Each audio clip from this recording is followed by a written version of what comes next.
What's going on, dudes and dudettes? So yes, yesterday was definitely the day for a lot of 70-plus-year-old head coaches in the NFL or college retiring. I'll get into a couple of the other ones later, but I want to start off with, of course, my first head coach when it comes to college sports teams, and Pete Carroll. He recently looks like he's stepping down or parting ways with the Seattle Seahawks franchise, and they did say he could stay on as like a defensive advisor or something like that if he wanted to. Just he could still be a part of the team, just pretty much no more coaching. And I guess he didn't technically get fired, but this is pretty much a step down, so it is kind of a firing. But even he did a press conference recently saying that he feels energetic and ready to go. Maybe he was trying to save his job, but I guess they decided to go a different way, and if he still feels like that, then why not become a new candidate for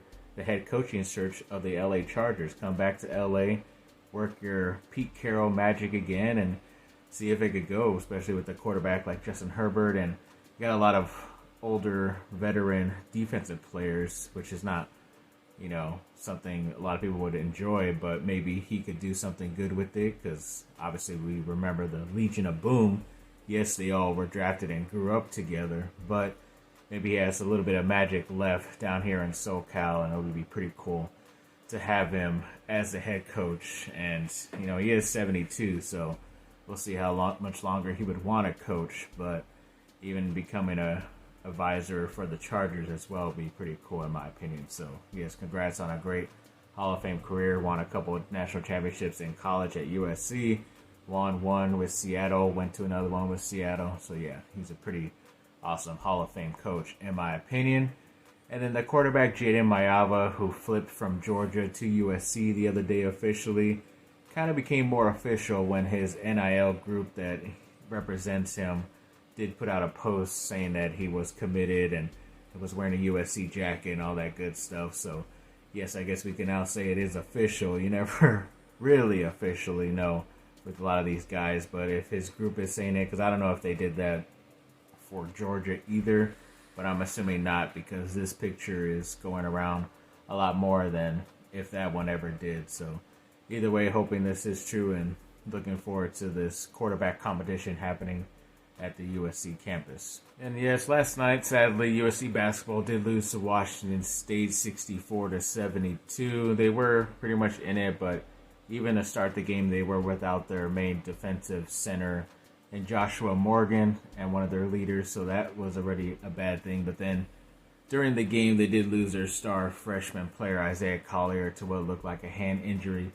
as well. So they could have won this game, but one guy, as it usually happens in college, got hot on the other team, and that's pretty much how it ended. So, yes, sadly, they did lose this one. I think they end up going on the road pretty soon right now to like Colorado, Arizona schools as well. So they need to definitely get a couple more of these wins under their belt to be able to stay relevant for the March Madness tournament, but we will see.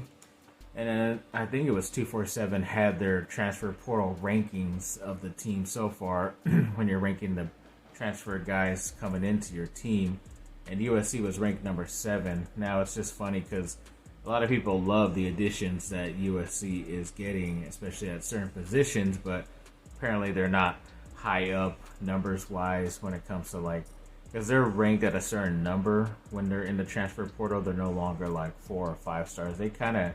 You can kind of see if they are a 4 or 5 star just by the percentage number that they are closer to 100. But either way, I still think they got a lot of great glue guys that will help out this defense especially, and hopefully to get a couple more guys on offense to see what can happen with this team in the future. And PFF just recently released their big board of top 75 overall players according to them in the 2024 NFL draft, or at least that are eligible right now. And of course, number 1 is Caleb Williams, which isn't surprising, the USC quarterback. And then the Kalen Bullock, the safety, is at number 54. And then Brendan Rice, the wide receiver, is at 71. So yeah, that's pretty good to have at least 3 guys up there. Rice is probably a little bit higher than I would have thought. He's probably not going to get picked in what would be that area, like around the 3rd round. He probably could if he shows how talented and his numbers are good at the NFL Combine in a couple of months. But yeah, overall, if I was like a Chargers as of this second, I'd probably pick him 4th round or later, depending how he shows out. But if his athleticism is a bit more and all that stuff, he could end up going up higher. So that'd be pretty cool for him as well. And then the Duke football team did make another hire for their cornerbacks coach, and it was Darius Bentley. So we'll see how that goes. Never really heard of him, but once again, another guy added to the defensive side coaching-wise. So good luck to him.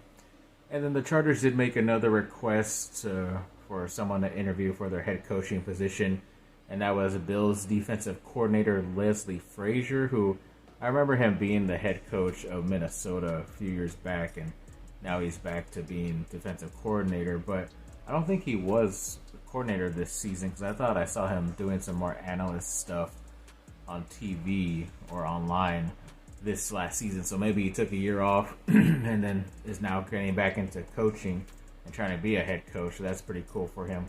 See what ends up happening overall with that. And I believe the Chargers did do a couple in-house interviews already, because as long as they're already part of your franchise, I guess you can interview these certain people for GM and coaching jobs. So they did re-interview the head coach Giff Smith, or the interim head coach Giff Smith, and then the GM, who was kind of like the assistant GM, in JoJo Wooden. So yeah, these guys have already been there.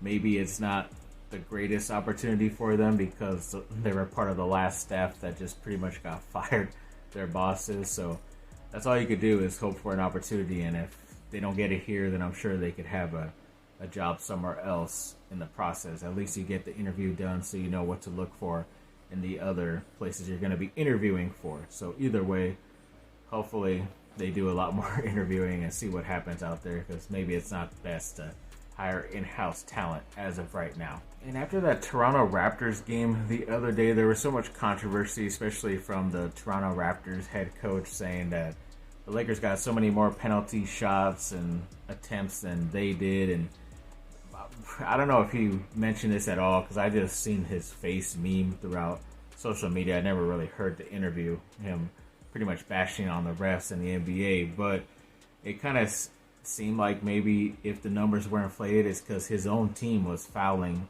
to try to, prolongate the game to try to get them back into it. So I don't know if he even mentioned that or not, but maybe before that they were getting more penalty calls. I don't know, but the NBA refs are supposed to go through this whole process of going through the game, seeing where they made mistakes and did all this stuff, and they went through that fourth quarter and actually said that the Lakers were disadvantaged because they believe all their calls were correct up to that point. But then they also saw like at least a couple more calls that should have been in favor of the Lakers, and they should have had a couple more foul shots in the process. So I don't know if it's the NBA just pretty much trolling this guy or making him look more dumb in the process. But yeah, it's not looking good for that Toronto's head coach as of right now. So yeah, it's pretty funny overall in my opinion.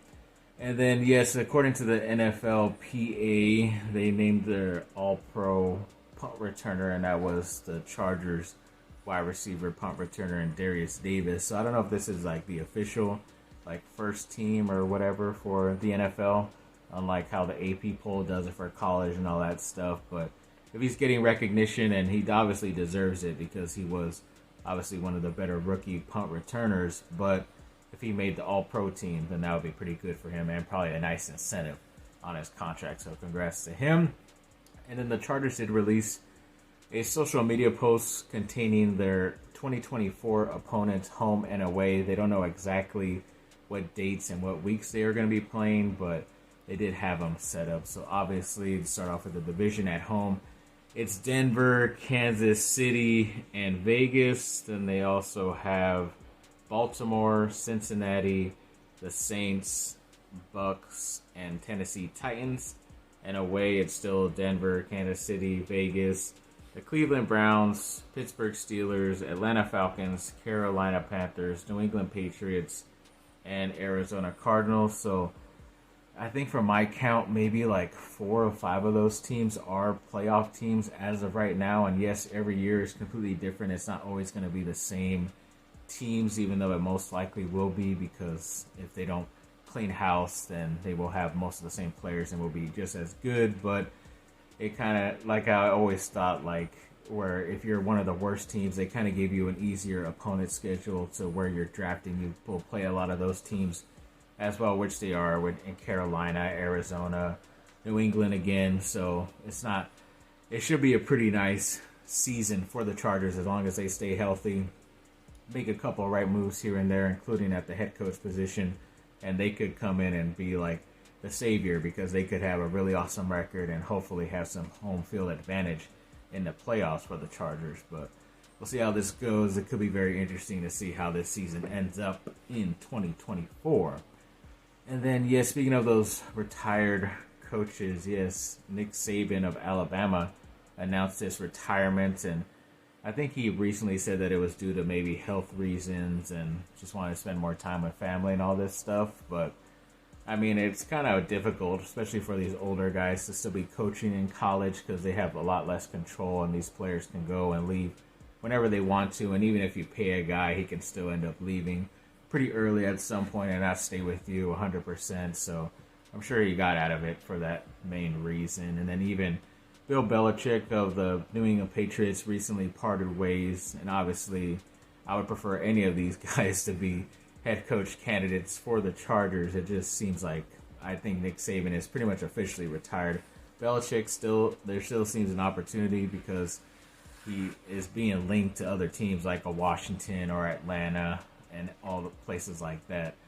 So if he wants to get into the mix with the Chargers, that could be cool. I know he always likes to want more control, especially in that front office, which will probably be hard, but for a guy like Bill Belichick, you might give it to him. But I heard he was even willing to give up a lot of that, leadership to other people, instead of just him focusing on the head coaching job and letting like the presidential or something like that go off and do their own thing, and him having less control with the Patriots. But yet they still decided to part ways. So we'll see what it ends up happening for their future. But yes, definitely looking forward to seeing if these guys interview for any more jobs or the Chargers head coaching job. And off with some miscellaneous news. Yes, I wanted to do start watching more movies that I missed last year, because I noticed I missed a lot last year. So I wanted to go back into 2023, try to do that for more and more years of other good movies that I've missed, at least movies that I was interested in.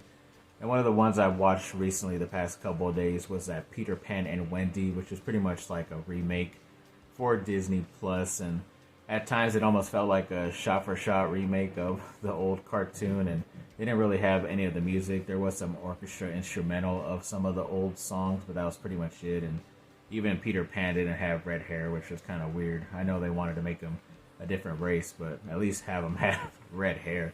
But overall, I mean, it was okay. It could have been a little bit shorter, in my opinion. Another one called The Holdovers, which has a lot of Oscar buzz right now for not only the best movie, but even the actor Paul Giamatti, who I think did a really great job, and even the young black actress who is going to probably win Best Supporting Actress as well. Sorry, I don't know your name, because it's probably the first time I've seen her act as well. It's like Devane Joy or something like that. Sorry if I'm getting it wrong, but yes, really great performances, and it's pretty much just like three actors basically in that movie. But it's pretty much about kids who are going to a school, but during the holidays it's called holdovers because they're not able to go back with their parents, because either they sadly don't have any parents, or sadly their parents are off on vacation without them, or pretty much don't want them to come back, so they have to stay at the school. And of course they get left with one of the more hard-ass teachers, and yeah, pretty much it ends up being one guy left with one of the teachers and the cook, and they kind of have their own little story and stuff. It's pretty cool.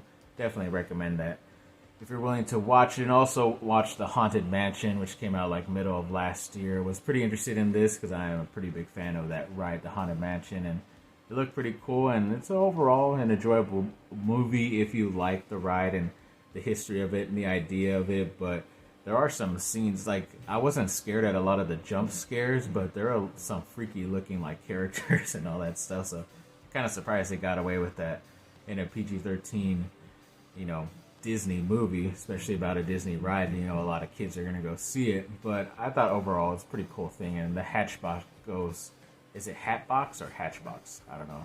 Fake fan here. But yeah, some of the makeup they did or prosthetics that it looked like that they did on him was pretty cool. If it wasn't, then it was really good digital. But either way, overall, pretty good film if you're looking for that. If you're a fan, I definitely think you should give it a try. So yeah, thanks for watching, people. Like and subscribe, comment down below. Let me know what y'all think. Have a great rest of your day. Bye.